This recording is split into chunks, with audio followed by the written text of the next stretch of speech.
And then they picked me up and never took me in. I moved here so I could have my baby here so I could be closer to my family. This is actually, we're being evicted. The people that were actually squatting inside this house have been living here for approximately 2.5 years. I've seen people who be in the alley after they just come in and get me. You know, people getting shot right in front of your face. Like, I've actually seen somebody's brains on the concrete, you know, like right in front of my face. Satan likes to reward those who do his deeds. So the bad people, they get the most love. I'm usually running away from myself and the world majority of the time. Housing authority has came. They actually kicked the front door in. Welcome to Baltimore. Welcome to Baltimore life.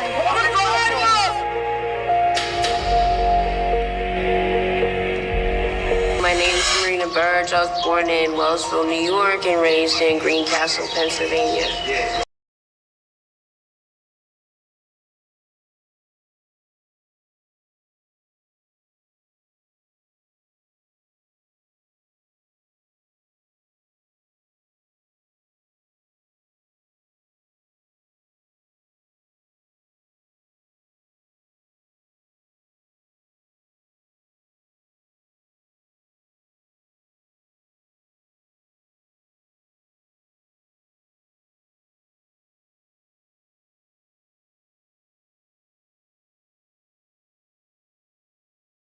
How long you been in Baltimore?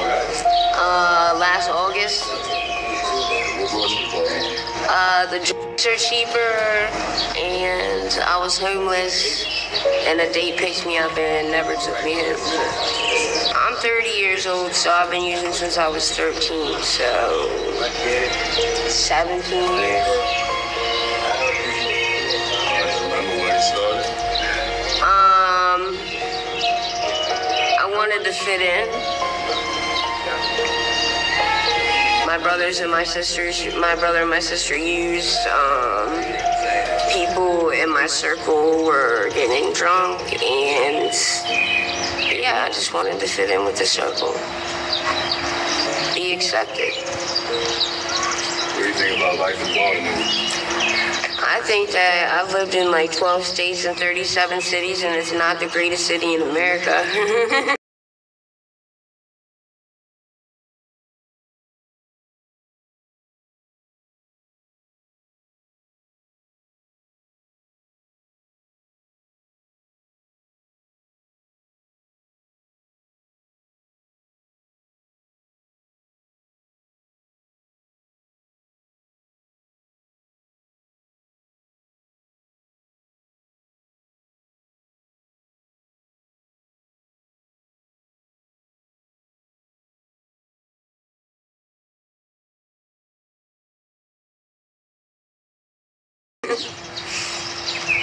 Everybody's trying to get over on everybody, and this pertains to addiction. Everybody has their own addiction, and some are safer than others. But in addiction, on the streets, it's like savage. And, you know, Satan likes to reward those who do his deeds. So the bad people, they get the most love out here, right? And if you nice, like, they'll chew you up and spit you out. And sometimes they won't spit you out. They'll spit you in a bando and tie your hands behind your back and kill you.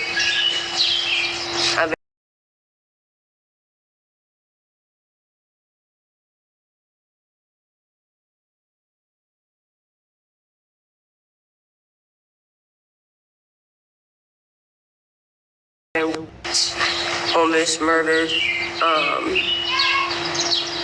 robbed multiple times.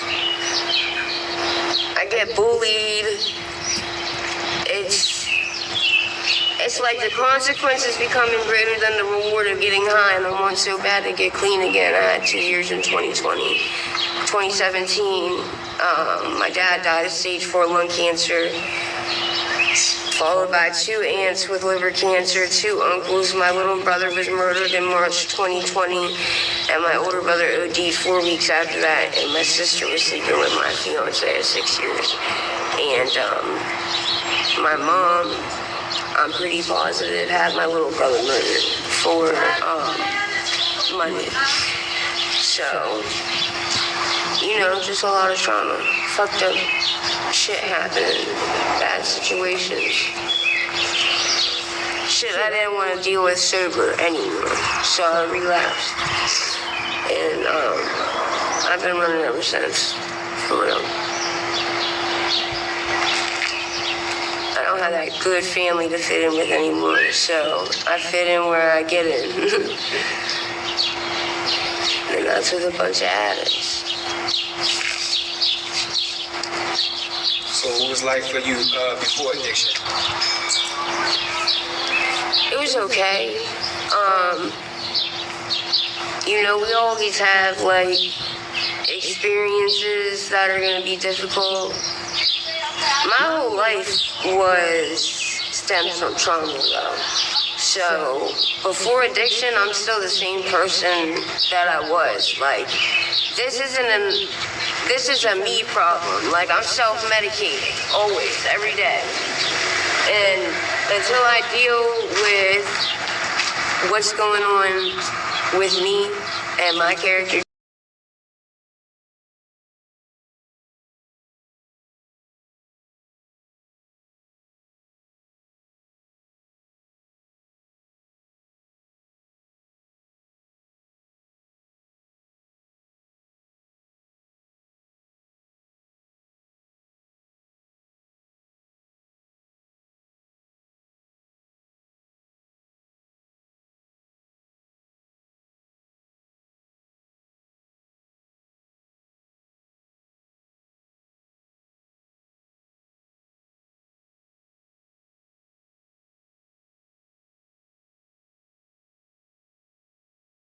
defaults and the shit that I put to the side because I don't want to deal with that shit, or it's hard for me to make that shit better,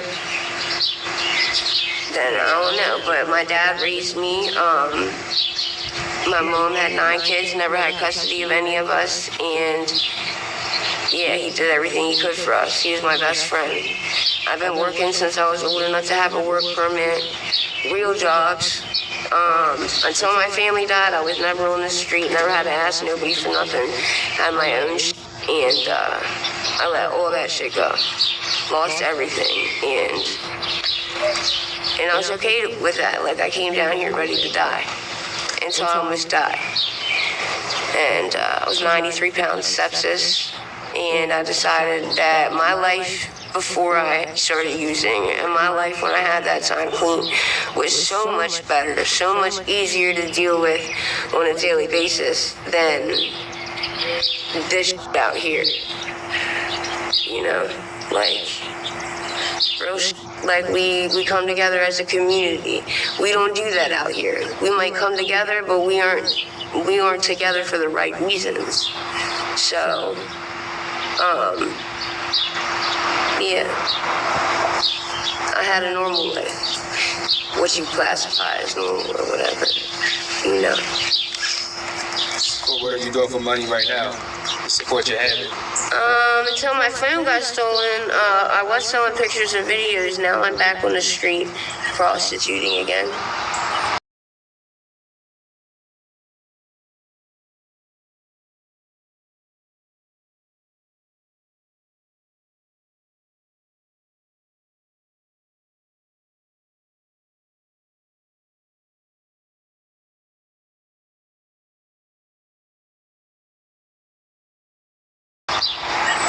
So how much money you would say that you make a day off of that? It depends. Sometimes I don't do it at all. $40, $60 a day. But my habit's not that great. Like, I get enough to where I can eat, be okay, and sleep at night. Have you ever OD'd before out here? Out here, I OD'd on cocaine. I had a coke seizure a couple months ago. Before that, not down here, but I OD'd over 21 times in my life.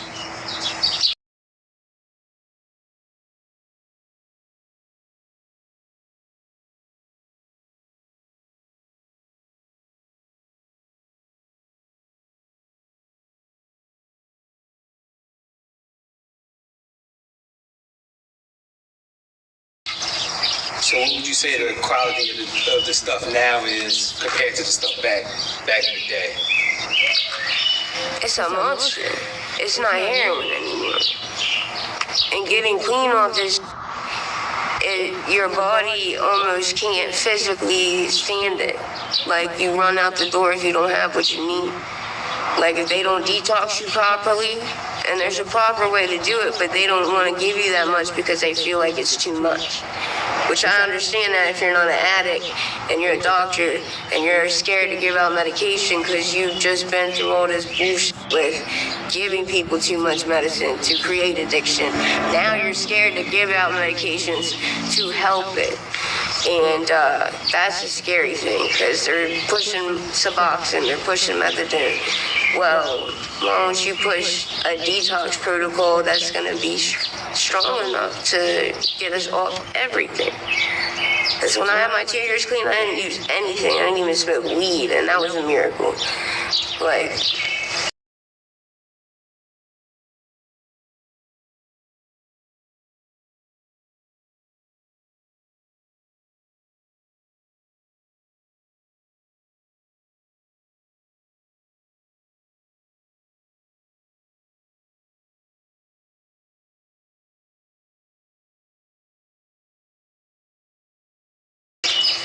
yeah, and I did it.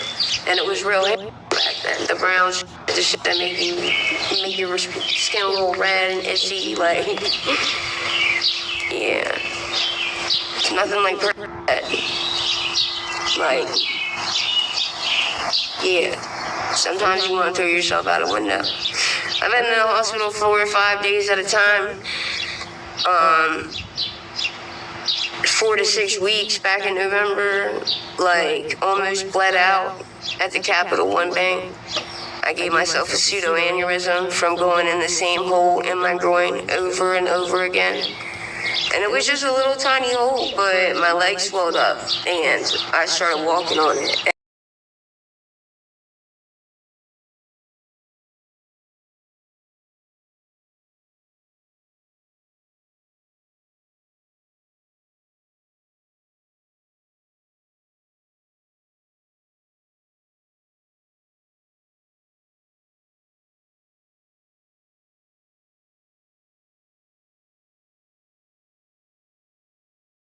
And I shouldn't have been walking on it, like, it hurt so bad to walk.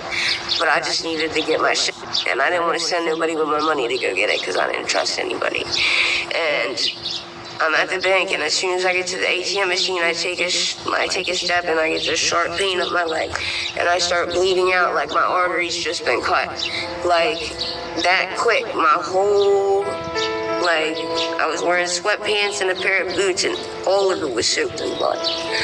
It took 45 minutes for the ambulance to show up. So if I didn't stop bleeding, I'd be dead right now.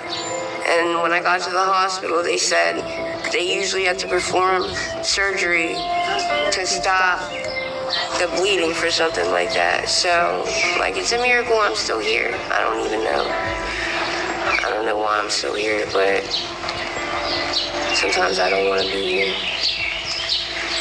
You see yourself ever getting clean? Yeah. So where do you see yourself in like a year from now? I know that's soon, but...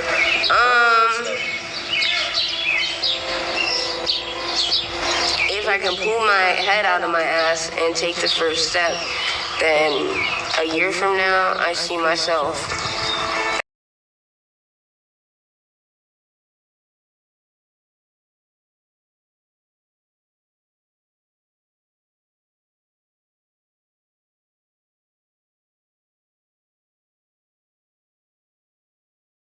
back home or in another state with my child.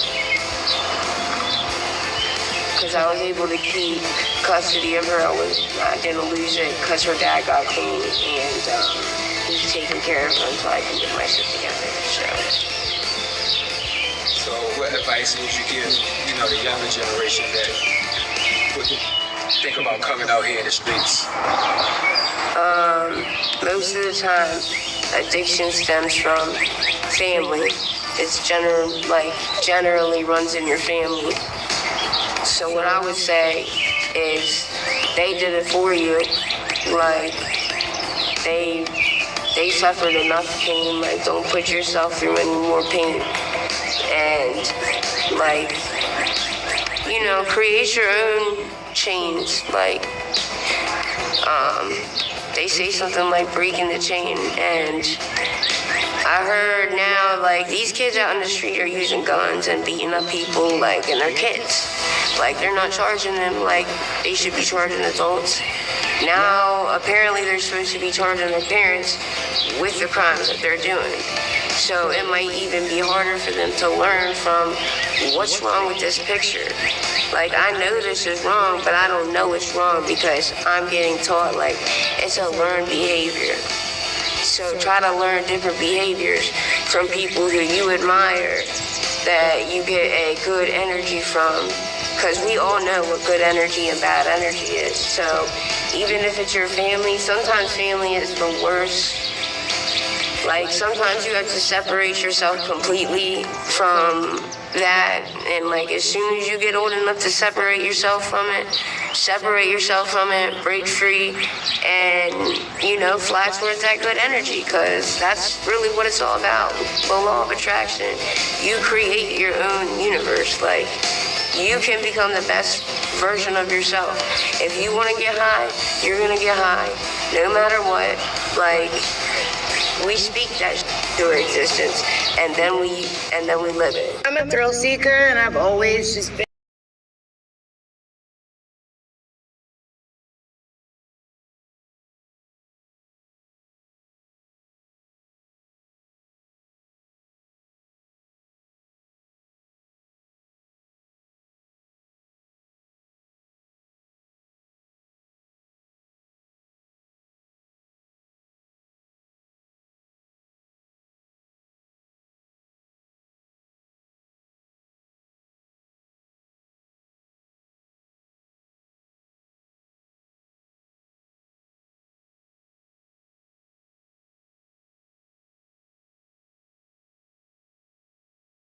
super adventurous, so I was never really afraid to try anything.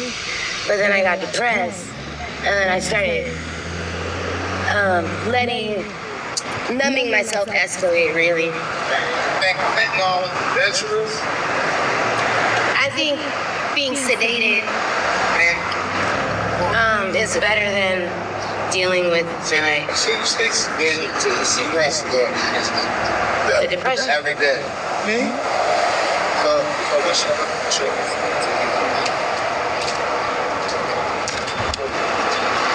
I don't have a choice. So you don't just take anything, No, I just get. So what's your So you just get weed all day? Huh? What?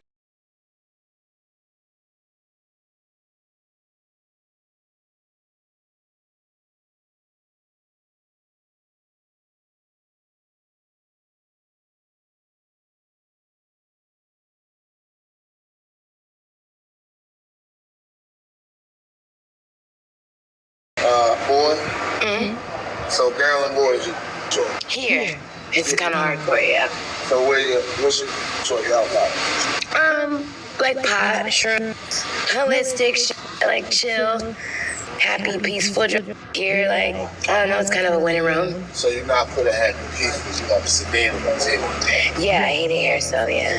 Cool. Question. Yep. You got kids? I have a kid. 6. Maryland boy. Okay. So you think the team miss anyone there? I know she does. So do you ever talk to her? All the time. All the time? I embellish a lot, often, not all the time, because I'm usually running away from myself and the world majority of the time. But Now yeah. you guys do it for her. Yeah, exactly. So if we had somebody reach out to give you some help, would you take it? If the help fit the needs that I had, like met the needs that I have, then yeah, I Oh, would. help mean help. Yeah, I guess. I mean, what's your definition of help that you would need? Like specific resources. Give me some specifics. Like if the help was gonna land, okay, like for example, if the help was gonna put me in a living and like financial situation, and yeah, because I mean I went from having 2 cars, 2 jobs, and just being a full-time mom to like just kind of be.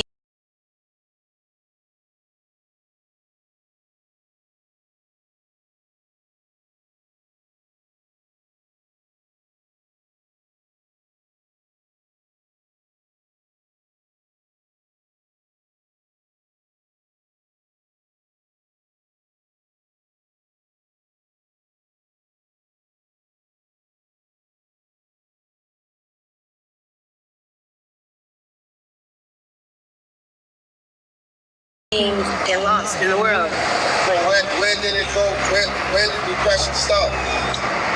When I was a kid, So you was getting by since you was a kid? since I was like 12 on pot, like normal, but like the depression bad. Where you're talking about there's levels of depression. You're talking about the level of depression that got me in this type of situation.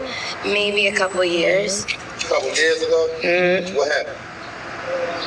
And I'm asking you this because somebody else can learn from your story.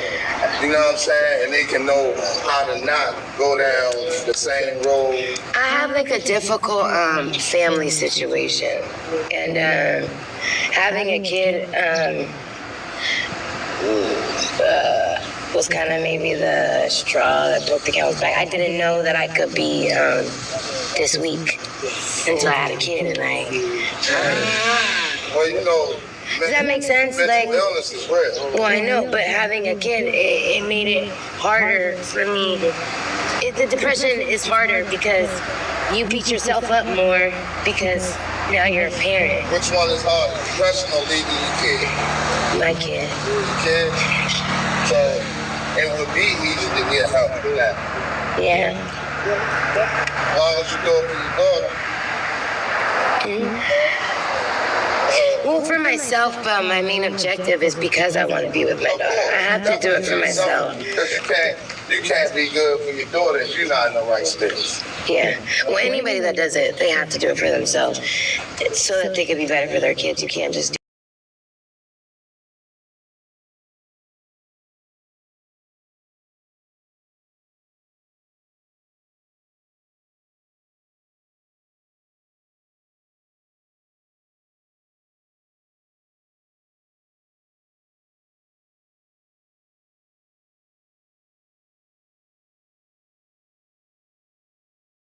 do it for your kids, or otherwise you'll just be still a depressed parent, sneaking in the closet to get higher some shit. So what's some of your talents you got?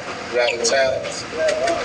I'm pretty much the coolest person on earth, so I mean, It's not a talent. yeah, it is. It really is. Cool is a talent? I'm telling you. Have you met people these Do days? something cool. I'm talking to you. No. This interview, letting you speak to me when I look crazy. Talent. So I'm you talking. can do everything. I'm very good. I'm good at socializing. Okay. I can talk to people. Man, I'm doing all the talking. No, you're not. I'm not. You're doing all the question asking. I'm just seeing where you at. Where you from? From Cali. Cali? California? What part? San Diego and LA. How long you been? How old is my daughter? 6. 6 years? I had So her. you daughter from here? No, I just had her here. Oh, all right. My dad retired, so I moved here so I could have my baby here so I could be closer to my family. Okay, gotcha. Oh, your family here, but you just in Cali. Yeah, that's where we're from. Oh, all right. And then we moved from Europe. I moved from Europe and came back to the You States. was in Europe too? God, you an army brat? No, not the army. But my dad is a chief, yeah. A chief. Okay, so you've been around. All right. Going back, or you staying here? Going back. I'm going back to Cali. Okay. Yeah, pretty much. So you gonna go back right or? Or left. No, right. Gotcha. No, yeah, I think so. I mean, I have to. And it'll be more, I won't be so, I'll not be a spider. It'll be better. I'll be happier. It'll be better. I think so. That's the goal. It's just depression, okay? Like some people, it's literally actually an addiction. They have an addiction. Me, it's like, if I had a handle on my depression, I'm good.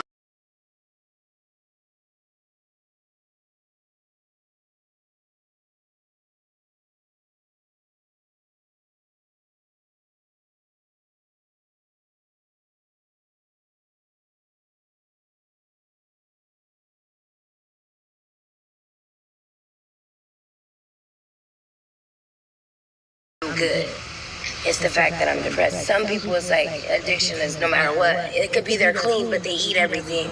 They shop every day.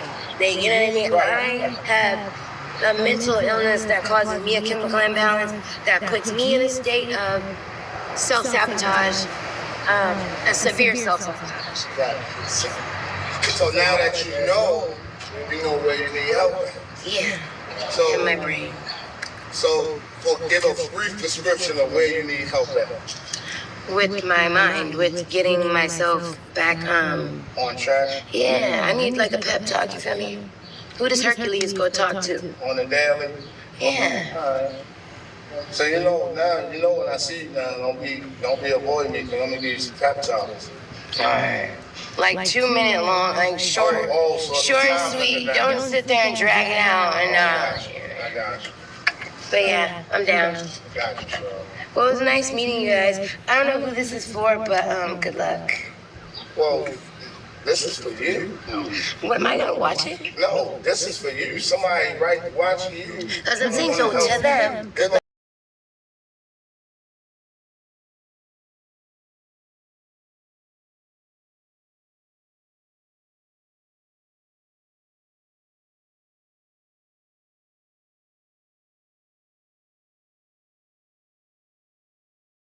I want to help you. Oh, they're gonna help me. Yeah, I said that earlier. Go both ways. Yeah, go both ways. You're They helping want to help somebody. you and you're helping somebody. Yeah. Okay. You're helping somebody who haven't been as far as you have been in your journey to not go that far. Okay. And somebody else is watching that might want to help you to get back to your door. Okay. You get what I'm saying? So I do. it's like helping you help somebody else. Yep. Well, I appreciate that, guys. This is actually, we're being evicted. The people that were actually squatting inside this house have been living here for approximately 2.5 years with no complaints, no issues.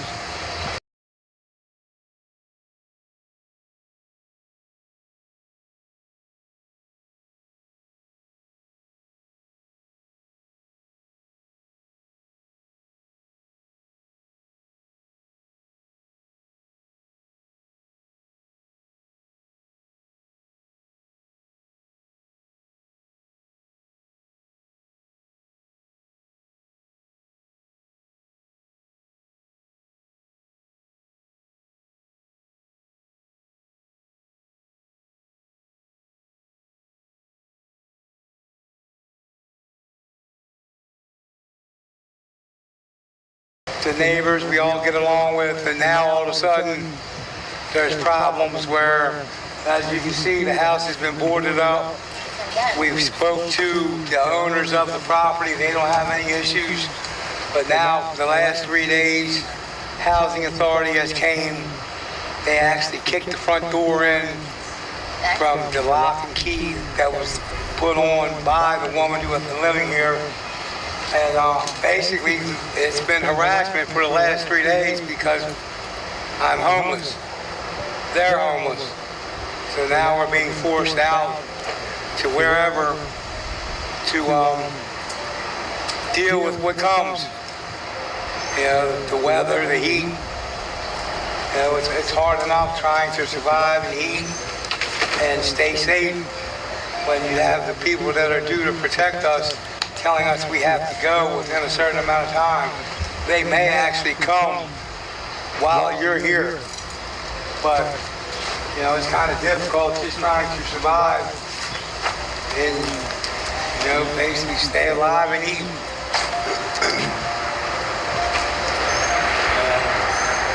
Yeah, it's not much to look at for somewhere to live, but, you know, it was kind of what was being called home at the time. When it rained, we had shelter. You know, got cold at night, we had blankets and stuff like that. You know, we've been struggling with homelessness for, you know, 6, 8 months maybe, and sometimes it gets hard. You know, there's a lot to be offered by the state, but in that issue, to get help from the state, you have to have a dirty orange. So basically they want you to use to get the assistance that they offer. But yeah, it's hard sometimes, especially being in Baltimore and being homeless. That's about it. Like I say, I gotta get moving and pack stuff up before the police come back again. They gave us an hour, and that was probably roughly an hour ago. Different times throughout the day, you'll see women, I like to call them entrepreneurs of the street, you know, because they do what they have to do to survive as well. Hey, welcome to Baltimore. This is a place that I call home. Through hard times and the good times, it's still home. Here lately, it's been more trials and tribulations than it's been happiness. I'm just dealing with it and trying to survive. Smiles, Southwest Baltimore. How long you been out in Southwest Baltimore? All my life, really. What's your life like on the street? I mean, I'm just coming home from doing a little time hustling and shit around here. But I'm in a program now. That way I can go ahead and get my life together and get a house and all that. Stop living on the streets, living up in these bandos and shit, you know. That shit cool. But yeah, I'm in a program now, so hopefully that'll help me. Out on the streets, it ain't what it is. It's rough out here, yo. Don't do it. Say no to drugs, yo. So you just came home, what you go in for? Selling drugs. Fentanyl nowadays. So what's some stuff you're seeing out here, whatever? You see any friends out here in the street? I've seen people be in the alley after just coming and getting, you know, people getting shot right in front of your face. Like, I've actually seen somebody's brains on the concrete and shit, you know, like right in front of my face. Like, it's crazy out there. So would you say that affected you as a person or whatever, the stuff you're saying? Yeah, 'cause, like, I don't even like fireworks no more, for real. Like,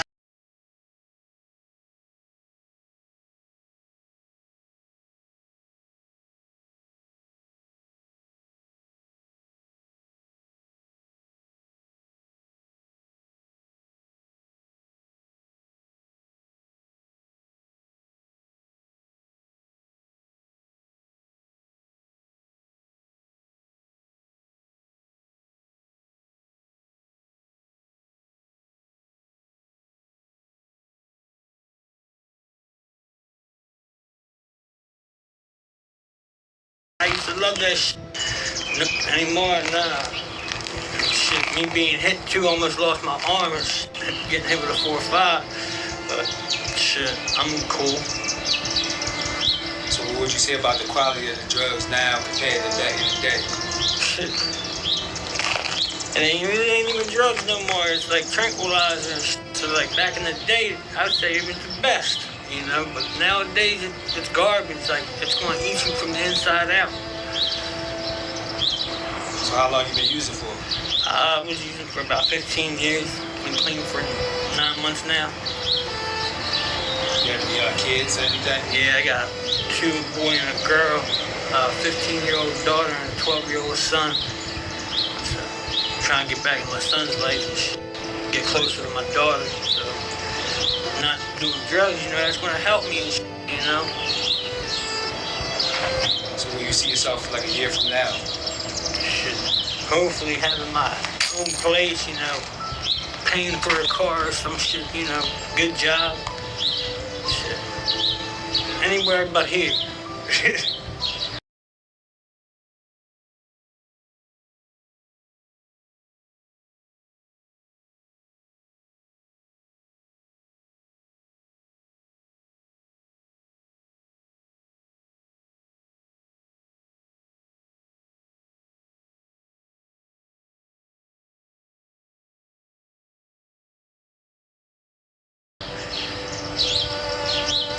What advice can you give a younger generation that would probably think about stepping in the streets?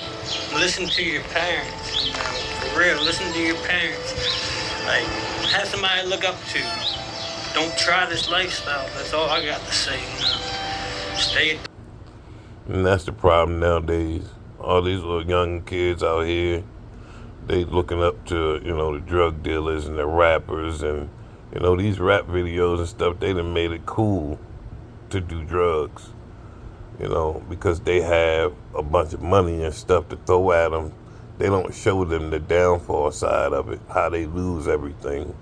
They don't see that. They just see them on TV with the fancy cars and jewelry and women and, but if they seen the backside of it, it wouldn't be cool, and they would understand that they don't need to be out there. So look up to somebody positive. Positive, keep your head up, But they need something around here for these kids to do, for real. There ain't nothing around here for them to do other than get in trouble. They need something around here for these kids to do, for real. There ain't nothing around here for them to do other than get in trouble.